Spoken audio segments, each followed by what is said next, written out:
সমান না আর সবার আদা মায়না কত হবে আমার লোকসান থাকলে? হ্যাঁ মায়না কত হবে? 20,000 টাকা। আমার মাইনে তো যা সে মাইনে হবে। তুমি কি 2 বছর লোক কি ডবল হয়ে যাবে না পাঠিয়ে যাবে? ও শুনতে হবে ও শুনে তো আর শোনা শুনি কি আছে? তুমি হচ্ছে এখন শুয়ে বসে গায়ে ছেলে কাজ করে উড়িয়ে দিচ্ছ মামা, আর তখন সিজনের সময় মানে কি হবে? এটা কি করতে পারতো? হ্যাঁ টাকা দিয়ে কিনা পারবো, সবার দিন সমান না, এই গৌতম দাস না। সারাদিন সিজন এখানে আছে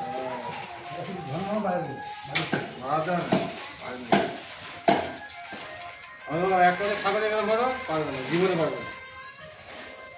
মামা এই লেখা ছবি আছে, কোথায় রাখবো? আমি মা দিয়ে রাখবো এই বানা ছবি ছবি দেবো সব হ্যাঁ, না দাও। বললে কেনাবো বানা ধরে দিবি। হ্যাঁ তো তুমি দাও না, তুমি আগে তো দিয়ে দেখো আমি বাঁধাই কিনা। তুমি তো আগে আমাকে দেবে ছবিটা না। বাজা দিবি বাজা না।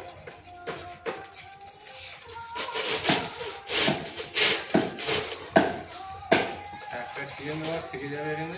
কিন্তু তুমি যা রেট বলছো থাকা যায় সম্ভব?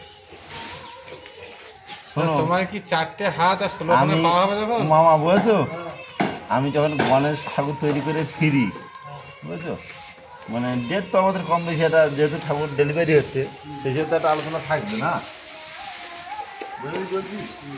তারা ফিরে চলে আসবো আমাদের কাজ।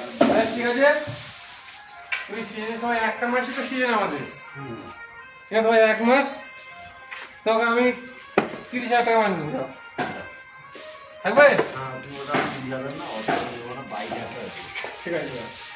আমার কথা ফাইন হয়ে যাবে। আমার পরে কোনো কথা হবে না, তুমি চাকরি থাকবে। যে ওই সিজনটাই থাকা হবে। ঠিক আছে মামা? আমার সময় না, আমি এর আগে কি বলেছি, এটা গৌতম দাস না, এর কথার জীবন নষ্ট হয় না, বুঝলে? এদিকে কথা দেয় রাখার চিন্তা ভাবনা করি।